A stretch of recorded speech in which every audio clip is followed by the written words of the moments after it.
How's it going? Good. I see thumbs up. Zaxby's is good. Zaxby's is very good. Are you head chef in yet? the zoo right now because of Are holidays. you cooking chicken I yet? know how to make everything except for 3 of your 4 salads. And they're salads. Nobody eats salads. No. Except for old people on Sunday. I like it. Say homeless people on Sunday? No, he said old people. Oh, on he the said And Sunday. I mean David. Nah, David's gonna go get a salad. no. He gets discounts now. Technically, I've been eligible for For 5 discounts for a years. long time. I deliberately don't take them. I will not admit to that. I'll take your discounts. I will not admit to that. I'll take them. I'll take them. We I- all will. I don't think they will. I don't think you can pass. You would still be starving because when you hit that age, they give you small portions. Yeah, Yeah. They give you, little dinky stuff. So He's got to it's not go. worth He's it. got to go back to doing driver's tests. He's like with you guys. Yeah. Well, that's beside the point. But I see how tonight's gonna go. Yeah, rest of your life. Yeah, the rest of my life.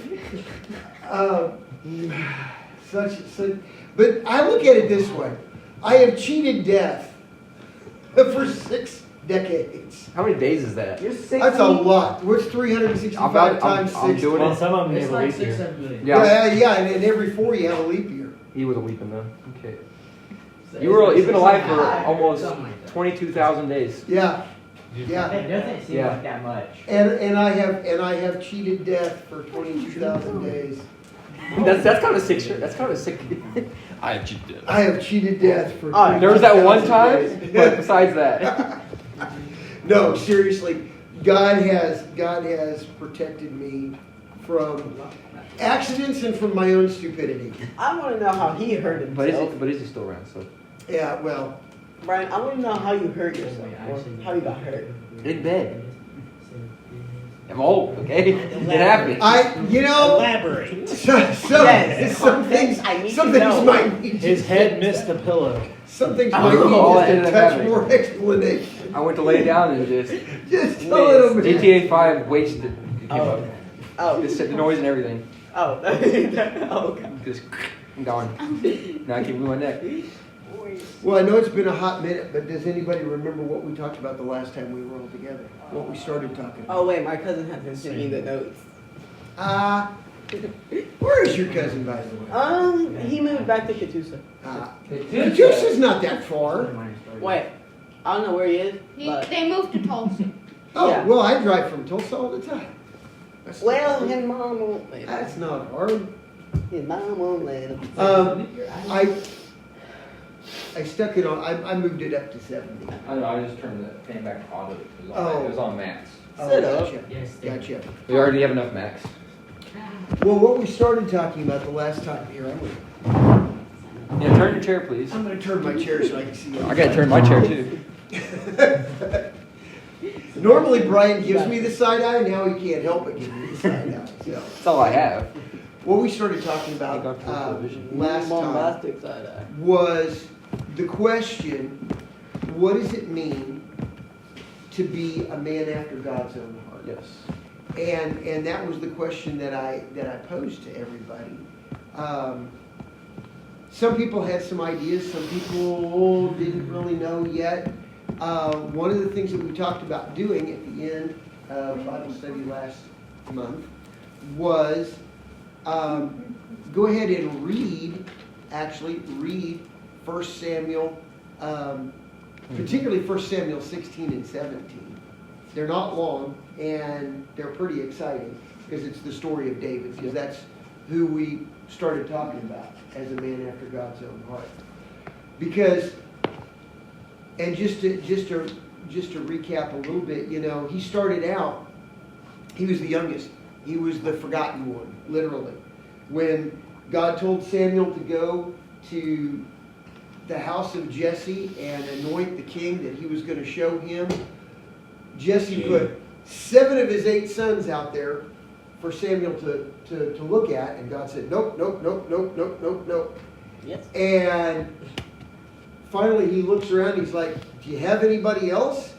And at that point Jesse was like, oh yeah, the youngest one. He's stuck out in the field with the sheep.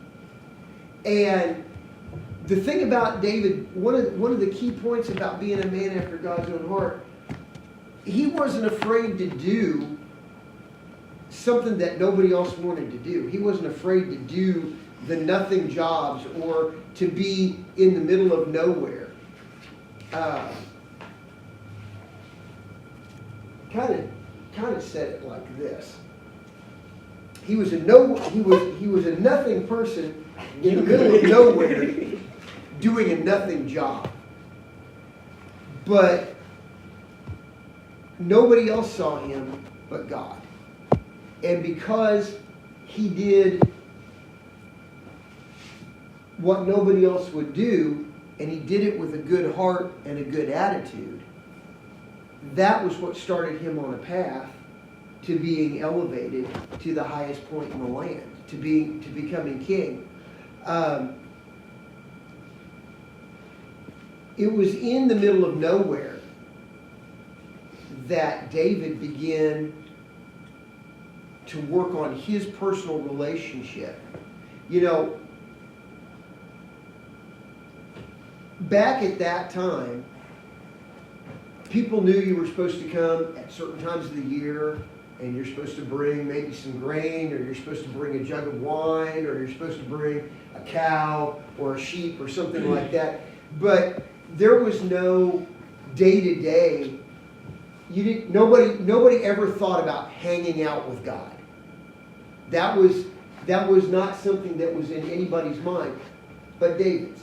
Because he's out in the middle of nowhere, like I said, doing a nothing job. He had all the time in the world. And he chose that time. He took that time to develop an actual relationship with God. That was something that nobody else had. That was something, you look all throughout the Old Testament, and there were people that served God, but there was nobody that just hung out with God like we get to now under the New Covenant. David was actually doing what we get to do now. He was doing it back when nobody knew you could even do it. And it was because of that that God took notice of him.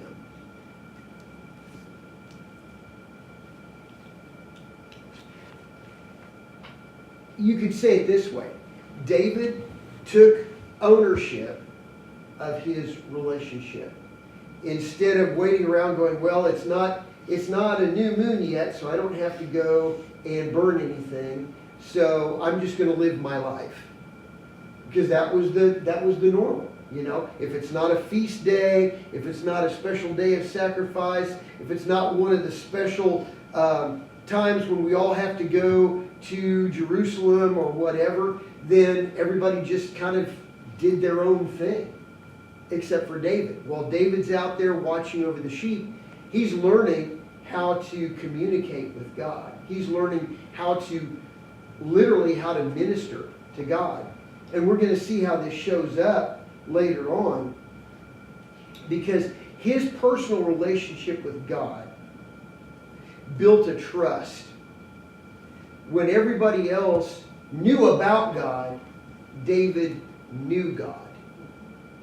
And so when something happened, like the lion came up and grabbed one of the lambs and tried to run off, instead of running away scared, what did David do? He went after it. He went after it. He grabbed him by his chin hair. Where's the chin hair? That's right by the teeth. Where's Spencer? That's right by the face. So it wasn't like he grabbed him by the tail. You know, he grabbed him right where he was holding on to that lamb. He grabbed him right by his chin hair and took him out. Yes? Spencer moved? No, Spencer's working. No, I didn't say that. I said Spencer would do that. Oh, Spencer would do that. It's an interesting concept. I don't know. What do you think? You think Spencer would do that? Yeah. Where is Spencer? He's working. David just said that. Who is Spencer? So then trouble comes again, this time a little bigger, in a bear. And he still doesn't back down, because he's been building that relationship. He's been becoming more and more confident And it brings up a point.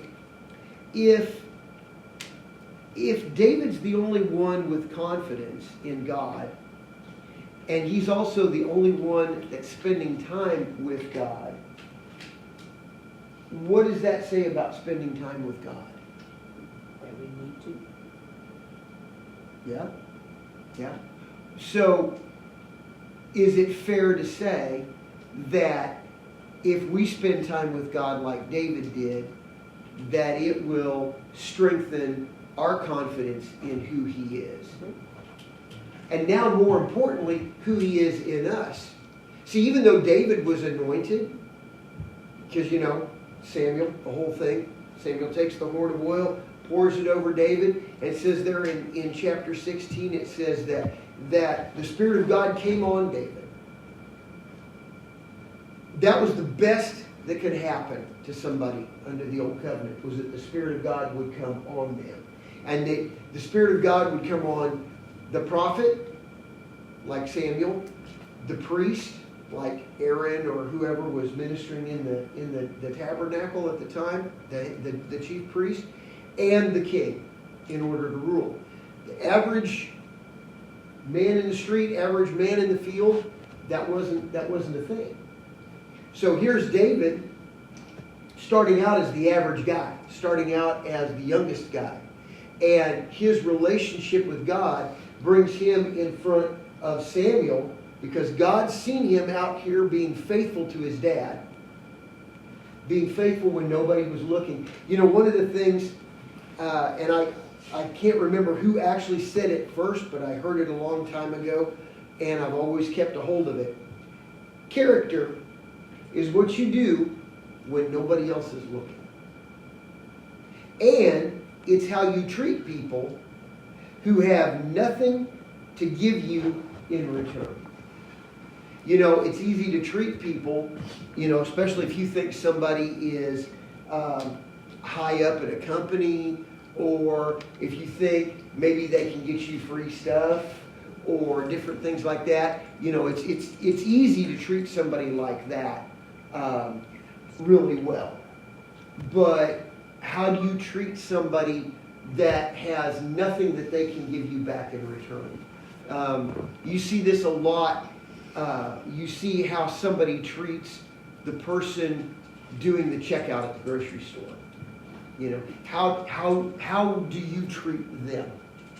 Because they're just there to run your eggs and your bread and your bananas and whatever else you're getting, and they really don't have anything that they can offer you. So how you treat them is a reflection of your character.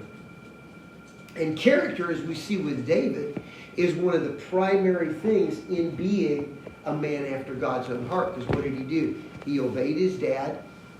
He went and did what nobody else would do, and he did it with a good attitude.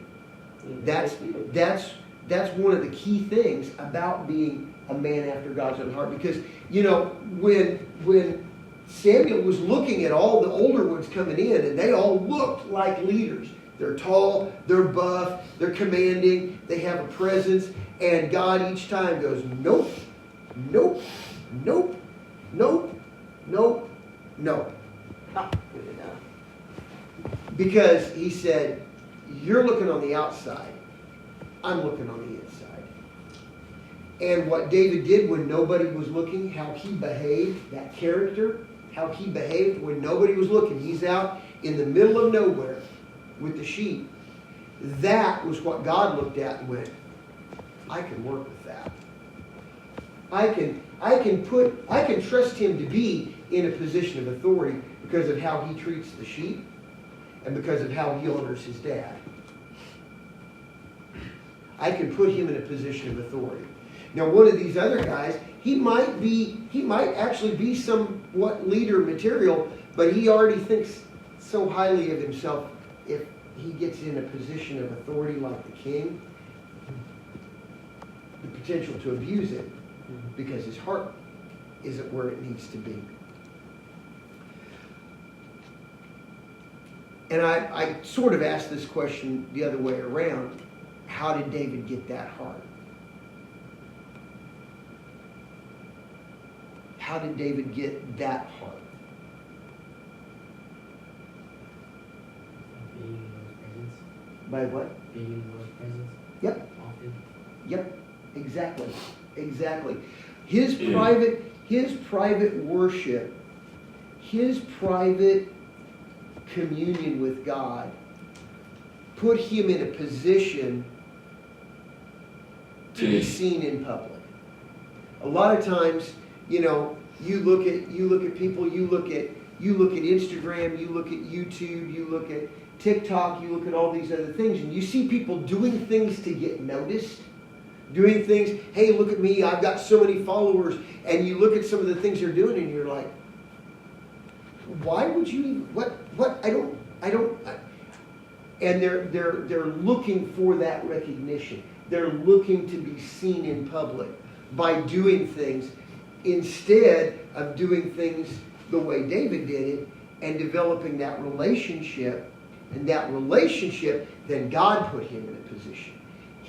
If you put yourself in a position, you promote yourself, you promote what you can do, your skill, your this, your that, your knowledge, your intelligence, your sports aptitude, whatever. You put that out there, you put yourself out there. Once you get to a place, you have to keep yourself there. If God puts you there, then it's God that keeps you there. That takes so much pressure off of you. You're doing your thing. You're practicing when nobody's looking. You're learning. You're memorizing the employee handbook when nobody's looking. You're figuring out, and I'm picking on the guys with jobs, but maybe you stick around when nobody asked you to, and unload something or face something, or you walk by something and you see something out of place and you stop and you take the initiative to turn that. That's doing things when nobody's looking. That's the kind of stuff that God goes, I can trust him. I can trust him with more notice. I can trust him with more notoriety. I can trust him with more leadership. I can trust him with more, period. I can trust him with being a team captain. I can trust him with being this or that or whatever. So the other thing that's really cool about this, and sometimes the stories almost don't match up, or you don't think they do until you go in and you read more. But his positioning, now remember, he's anointed king. But nobody else knows that. They've all been sworn to secrecy. Because if it were to get out that he was anointed, he'd be up for assassination.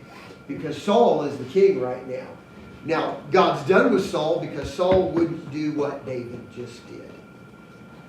Saul went and he wanted to be seen and he wanted to be noticed. So when they went and took over a place, he was supposed to get rid of everyone and everything. And it sounds really cruel, but the people that they were going up against at that time, there was no redeeming quality at all. And God said, everyone and everything needs to go. And he didn't do that. And when God called him on the carpet, instead of taking responsibility, he blamed the people. He shifted the blame. He wouldn't take responsibilities. But the people wanted to do this, and so I wanted to be good to them, and so on and so forth. And God's like, dude, I can't work with you anymore. I can't work with you anymore. And he removed his presence. So when you remove the presence of God, there's only one other presence that's left. The evil. Exactly. And it says at that point that he started to be tormented. How many of you guys watched the House of David series? I've only seen season 1. Okay, well, so far that's only is. season 1 is out. They haven't finished They're filming working on season 2. They're working on it, but episodes of it's not season 2. it's not done yet. Actually, they depicted Saul being mentally tormented really, really accurately. They did. The kind of paranoia, the kind of hallucinations and things like that. They did a really good job. But Saul now needs somebody. In fact, if you have your Bibles, look over at, and I'm going to pull this up. I just have something that I think is outstanding. Go ahead. So Saul, only David's, whatever David played would calm him down. But yet David is going to take the throne from Saul, and Saul doesn't know that. Yeah. Actually, I'd swear you read my notes. No. That's cool. That's very cool. We've seen the house of David. Because I think he only said that because we've seen the house of David. No. No? Read the story of David. so in 1 Samuel chapter 16 and verse 14, this talks about what we're getting into here. It says, the Spirit of the Lord departed from Saul, and the evil spirit terrorized him. Saul's servants said to him, behold, an evil spirit is terrorizing you. Let our Lord now command your servants who are before you, let them seek out a man who is a skillful player on the harp. And it shall come about that when the evil spirit is on you, that he shall play the harp with his hand, and you will be well. So Saul said to his servants, go and do this for me. Find for me now a man who can play well, and bring him to me. Now, this verse 18, this is cool. One of the young men said, behold, I have seen a son of Jesse the Bethlehemite, who is skillful musician, a mighty man of valor, a warrior, one who's prudent in speech, and a handsome man, and the Lord is with him.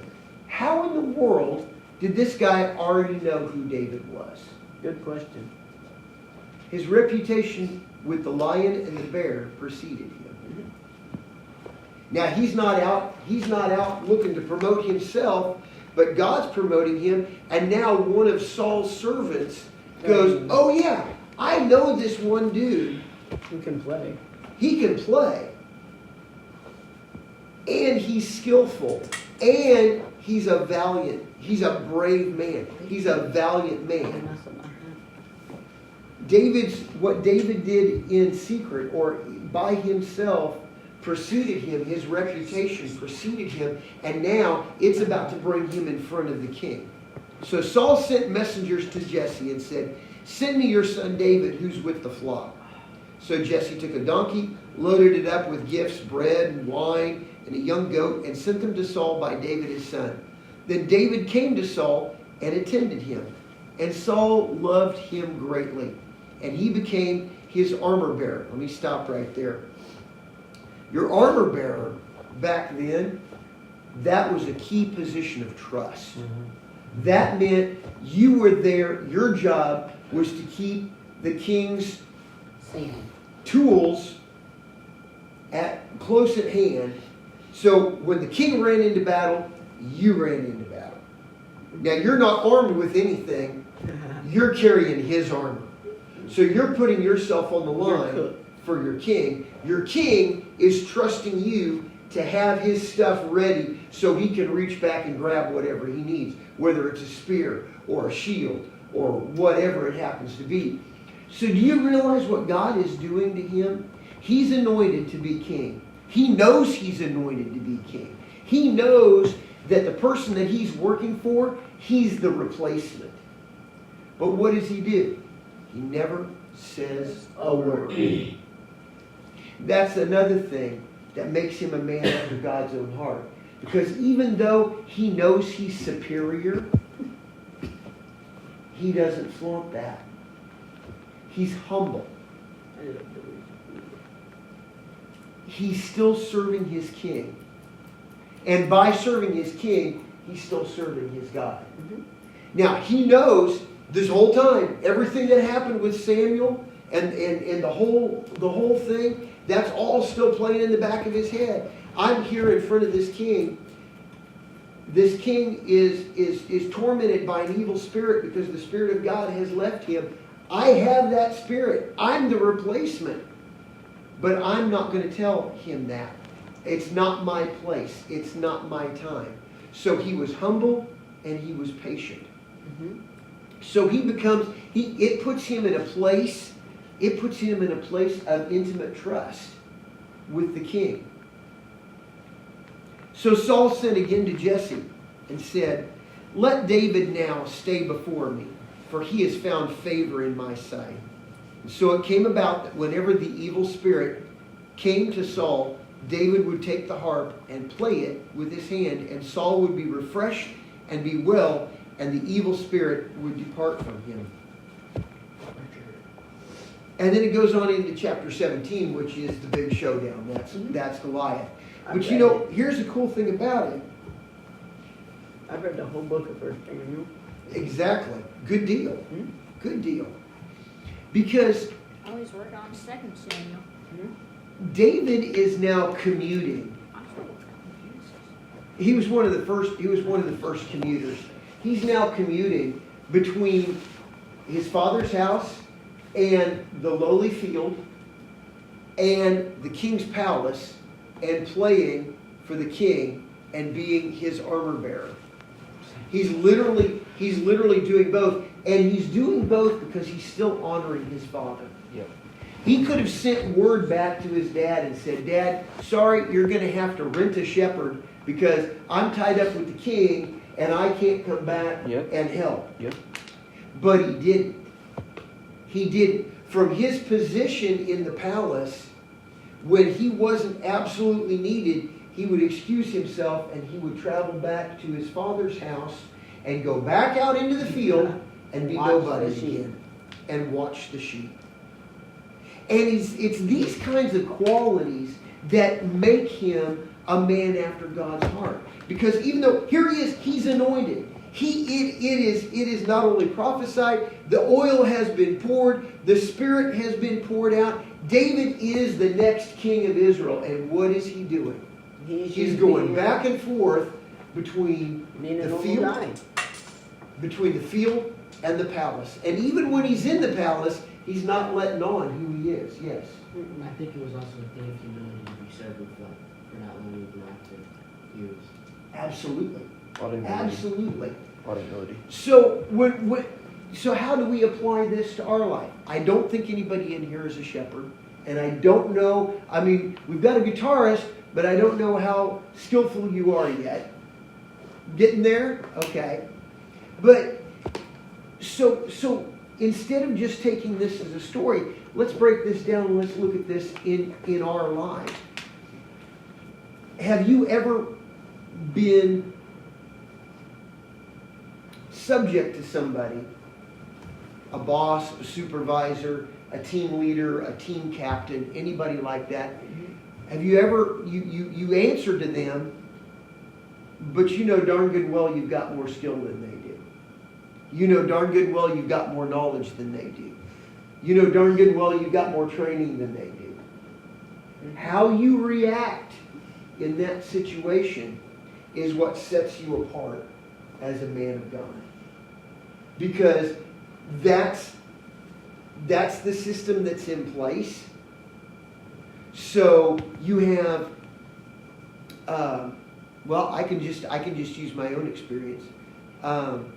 It's been a while because I've had my own company for a long time. But before that, I had supervisors that I had to answer to, but I knew more about the computer system than they did. They would call me to solve problems. I knew more about the processes I'm thinking of a particular time when I was at computers? Boeing Military. Not nearly as much as I used to. Technology is kind of probably overtaking me at this point. I'm doing computer stuff. Good. Because they're not going away. I'm going to Bowtech. Sweet. Outstanding. When do you get to start in on that? Can you do it while you're in Junior. Okay. What Very were you good. doing? 8. Wow. I thought you were like, the way you were talking. That's cool. So here in a couple of years you can do both simultaneously, high school and tech. That's awesome. So you're in a position, or I can think of another position, just working, well, they couldn't legally call it a Dairy Queen because it wasn't part of the franchise, but it was a Dairy Queen for all intents and purposes. Same soft serve machine, same burger flipping, same everything. McDonald's. Kind of, but on a local level. On an And ice cream machine that works. you are the one who knows how to fix the ice cream machine, but you're not the one in charge. You still have to answer to somebody who doesn't know how to fix the ice cream machine, or doesn't know how to reset whatever else. But how you behave in that situation is what sets you up for success, is what makes you a man of God, and the way God looks at it. When God starts putting things on your life that He's going to ask you to do, and He starts telling you about your future and about what you're like, the call in your life, different things you're going to be doing, you kind of want it immediately, but you have to go and do a lot of work to get there, and just be really humble and serve your people until you get to that place. And you kind of, you'll think about that sometimes once you start to getting those ideas for your life. That's exactly right. That is exactly right. Speak for those, dude. Go ahead.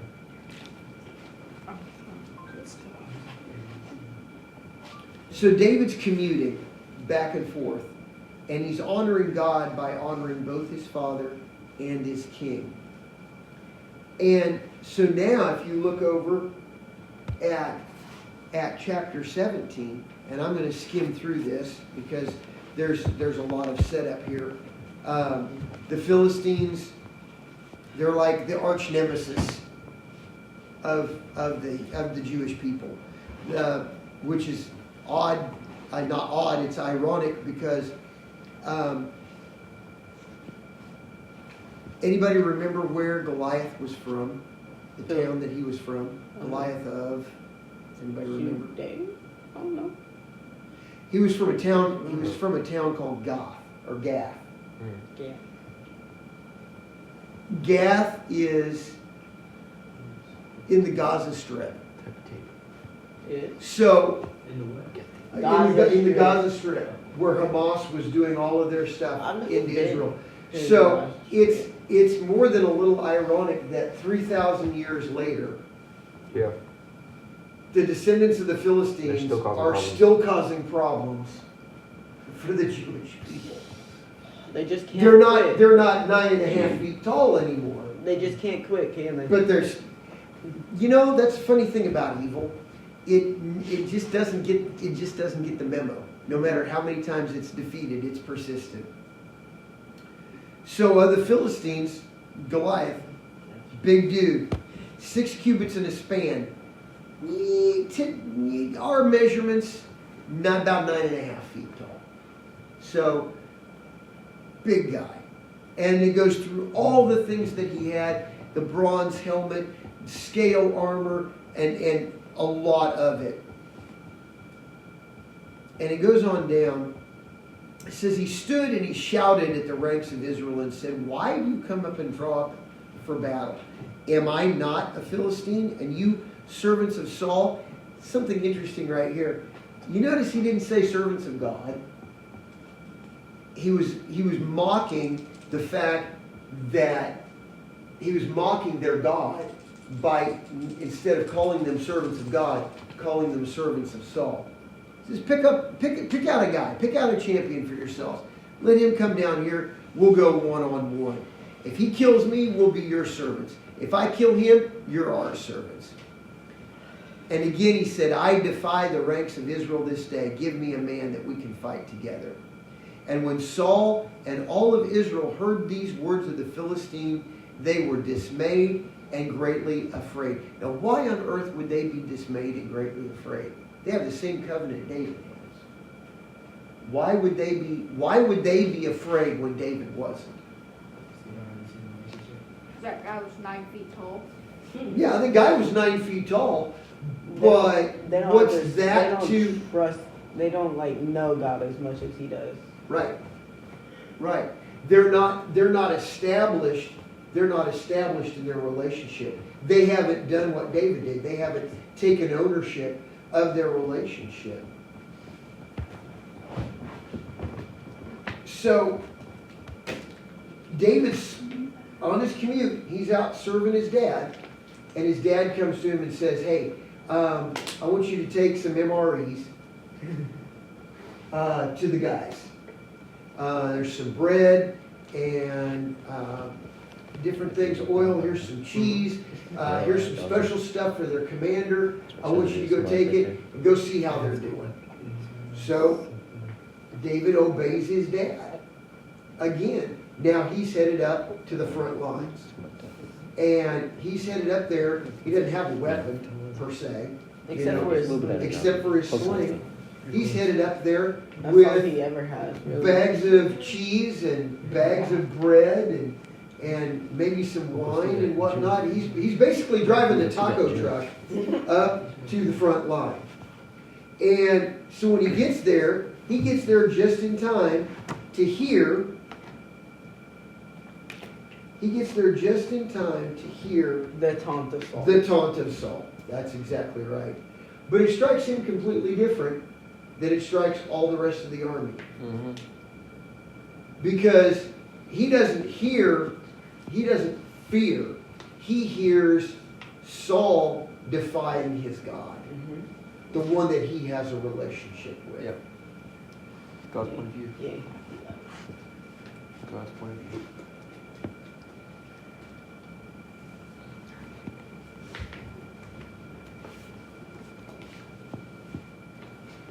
So,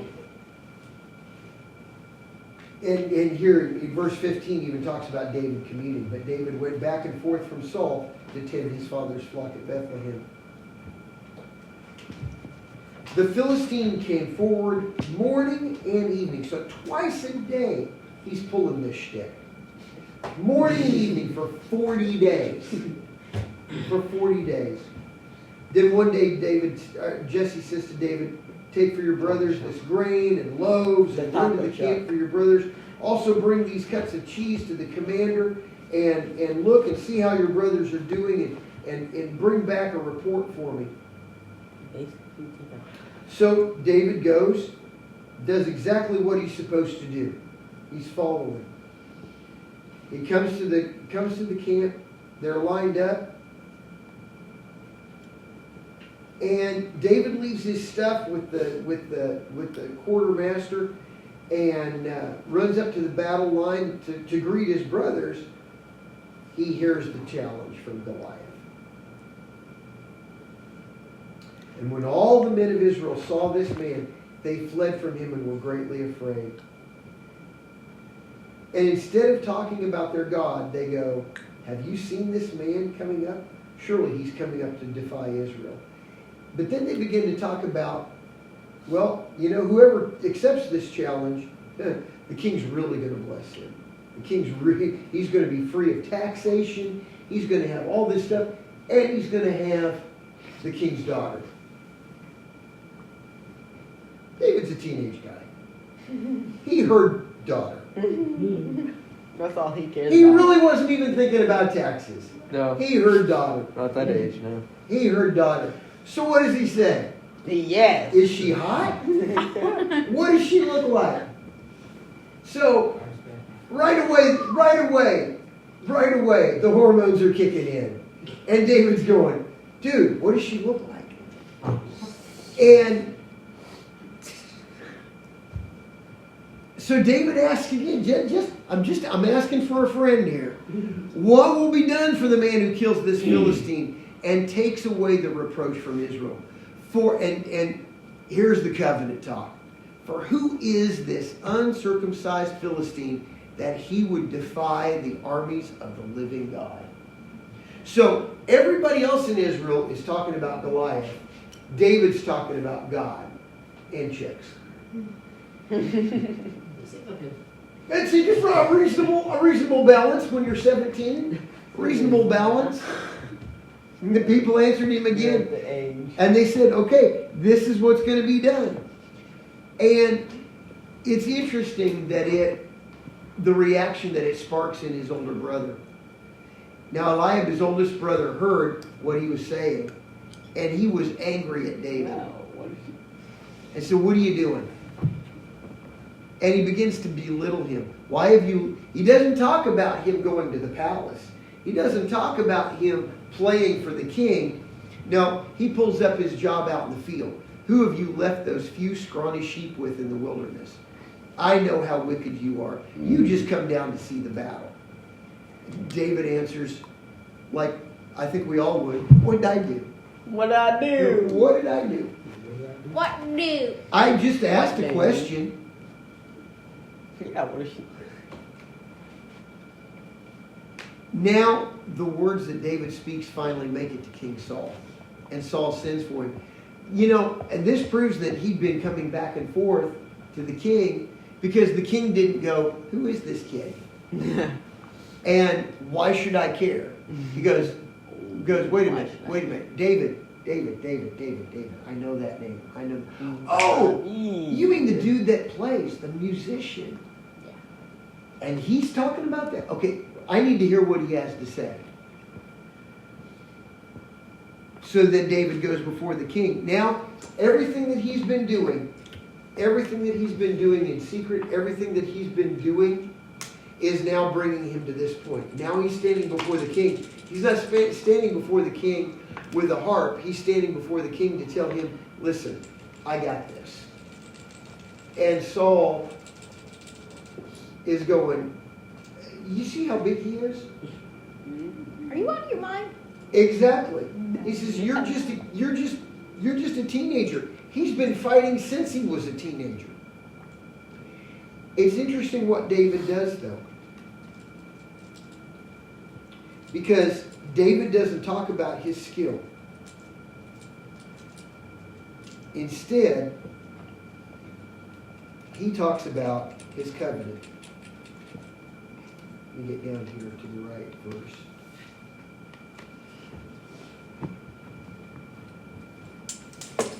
Saul said to David, you're not able to go up against this Philistine to fight with him. You're a teenager. And he's been a warrior since he was a teenager. But David said to Saul, your servant was tending his father's sheep.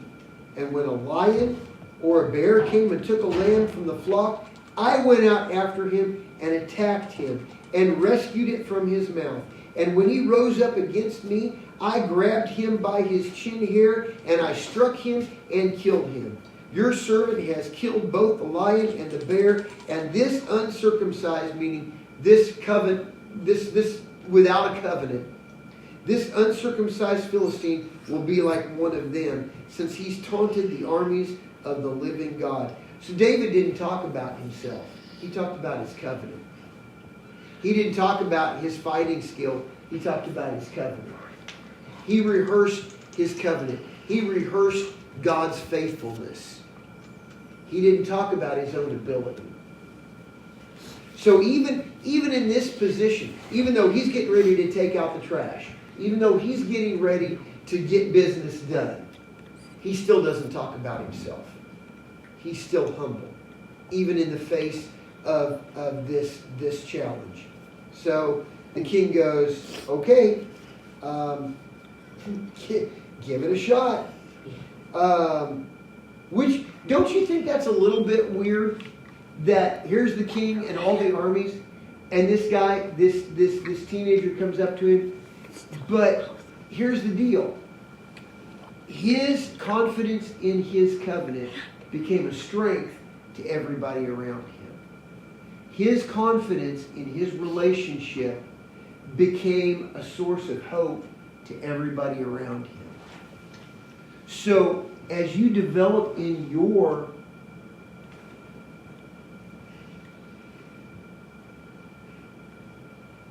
intimacy with him, your time alone with him, that's going to produce a confidence that's going to be seen by everybody else. It's going to be seen by your supervisors. It's going to be seen by your teachers. It's going to be seen by your coaches. It's going to be seen by everybody around you. And they're going to go, You know, I don't know, I can't put my finger on it exactly, but there's something about you. Yeah, I really think you can do it. I really think you can pull this off. I really think you can make the play. I really think you can do the job.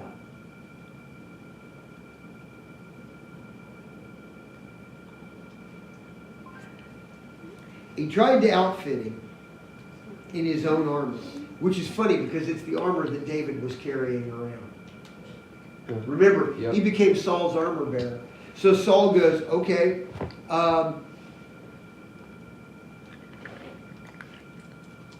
Saul clothed David with his garments and put his bronze helmet on his head and clothed him with armor. And David tried to put his sword on over his armor and tried to walk, and he couldn't because he was not familiar with them. So David said to Saul, I can't go with these. I've not tested them. He took all of what Saul was trusting in.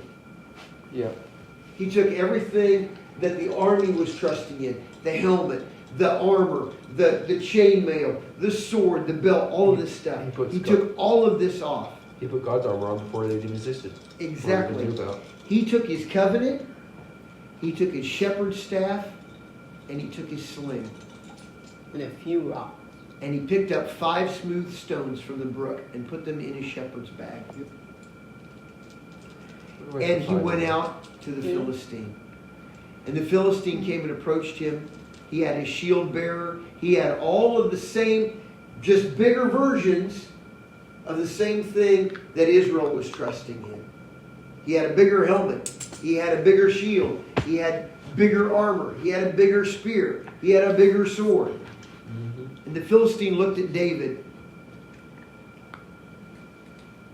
It says that he cursed him by his gods. The Philistine said to David, oh, what do I look like, a stray dog? You're coming at me with a stick? Yeah. And the Philistine cursed David by his gods. And the Philistine also said, come on out, and I'll give your flesh to the birds of the air and the beasts of the field.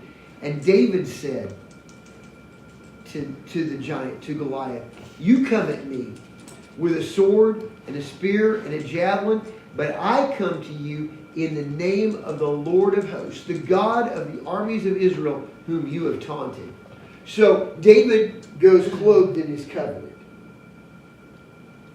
Yeah. David goes clothed in his covenant, in his relationship. This day, the Lord will give you into my hand, and I will strike you down, and I will remove your head from you, and I will give the dead bodies of the Philistines this day to the birds and the beasts, and all the earth will know that there is a God in Israel, and that all this assembly may know that the Lord does not deliver by sword or by spear, for the battle is the Lord's, and he will give you into our hands. So David's responding to all of these taunts. David's responding to all of these threats.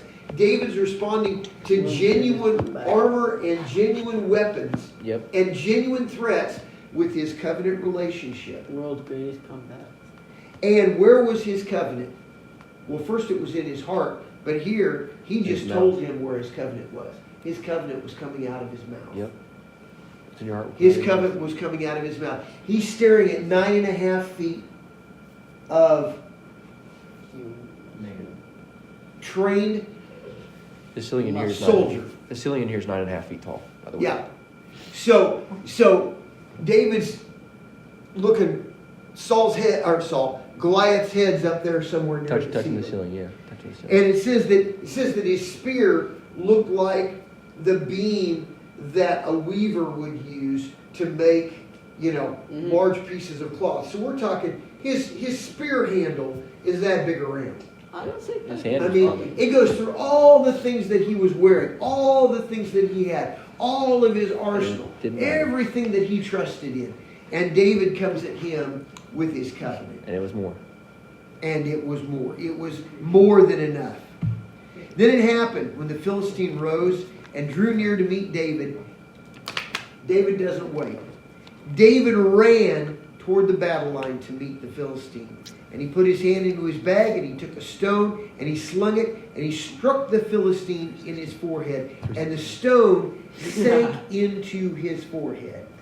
Fair point. So it hit, and it hit with enough force, divine force, It shot through divine him. force, it penetrated his skull. I'm about to look at it. It sank in, so that he fell on his face to the ground.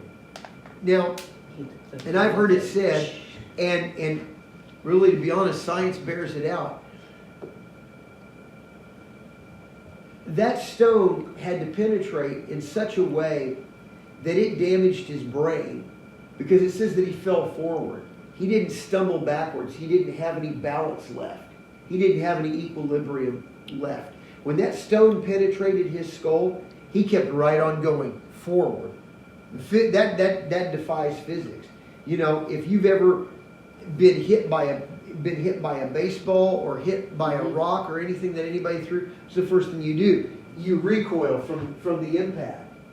That stone went so far in and damaged his frontal lobe to the point that he lost his balance. He couldn't recoil. He couldn't react.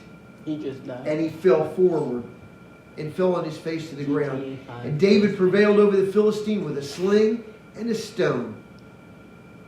And he struck the Philistine and killed him. But there was no sword in David's hand.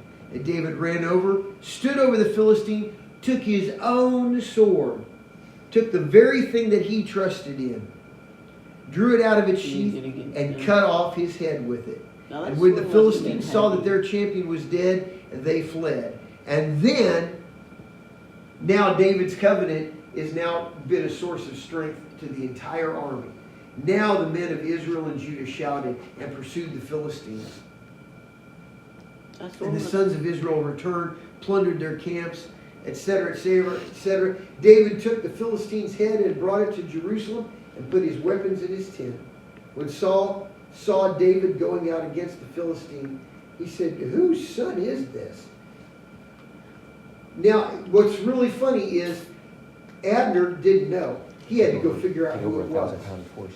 Even though he'd been in the king's court playing for Saul when he was being tormented. That's as far as I'm going to take it for tonight.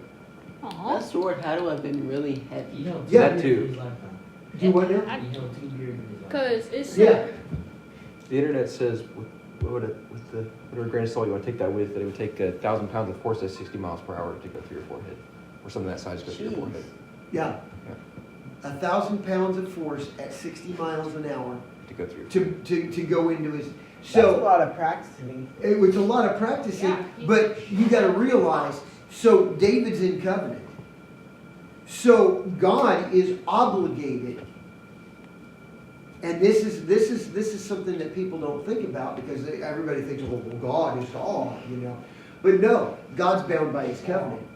So this one guy, this one teenager, stands up, takes God at his word, takes the covenant for what it is. And God is now, he's not obligated like he wish he didn't have to do it. He's now looking, he's like, I've finally got somebody that's paid attention. I've finally got somebody that is actually working the covenant. I've finally got somebody that actually believes that I am who I said I am. Actually believes that I'll do what I said I'd do. And so he's all too happy to add a little extra something on that rock. Because David, in his own strength, even if he's accurate, in his own strength, that stone doesn't have enough mass to do what it did. So God grabs a hold of that thing and just kind of shoves it into Goliath's forehead. He brought 5, but only needed 1. Yeah, because Goliath had 4 brothers. Yeah. I like that. Think about that. And that's biblical. That's biblical. Mhm. Goliath did have 4 other brothers. There And were, it shows it in there the were movie. 5 giants. It shows it in the Yeah. seasons too. Yeah, there were five giants. So David's like, okay, next. And that's an amazing thing to think about, because of his covenant, because he took ownership of his covenant. He took ownership of his relationship with God. And that sets him on the path. Now he's getting ready. There's more things we'll talk about in November. But we'll see that it's not always all good. And what you do when you mess up is just as important as what you do when nobody's looking. And we'll get to that later. But I think we've probably gone long enough here for tonight. Oh man. But, which brings up a question, actually. No questions. Well, yeah, first and foremost, does anybody have any questions? Not that I know. I don't have any. Mr. Wigglehorn might. What? Anybody else? What? I like what you said earlier as really good. That you noticed that David was the one that was anointed, and he still submitted himself to the king. I mean, I told my grandma about it. She like, what? Well, see, there you go. There you go. In your own life,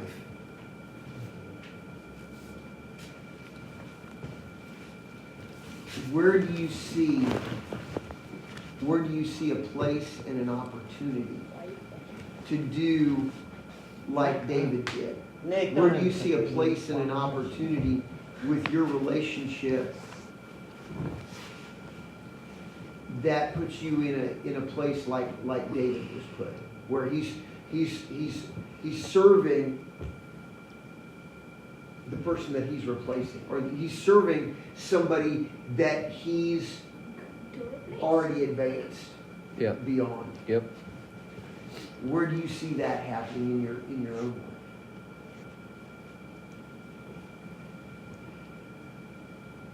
Some of these guys work, so that's definitely a place. Yeah. You're cooking chicken. Oliver just like, Yeah, Simon. What? Simon. Let me ask it a slightly different way.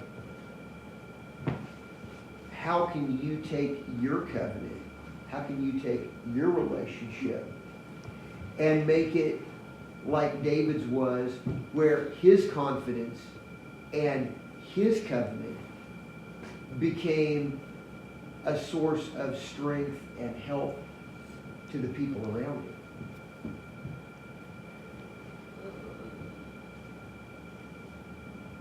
What about being a leader on the field?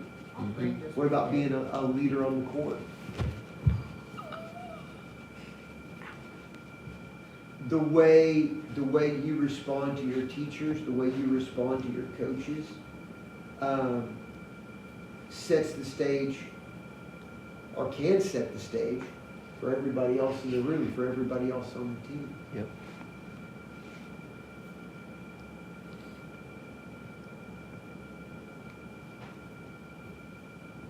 It's not common.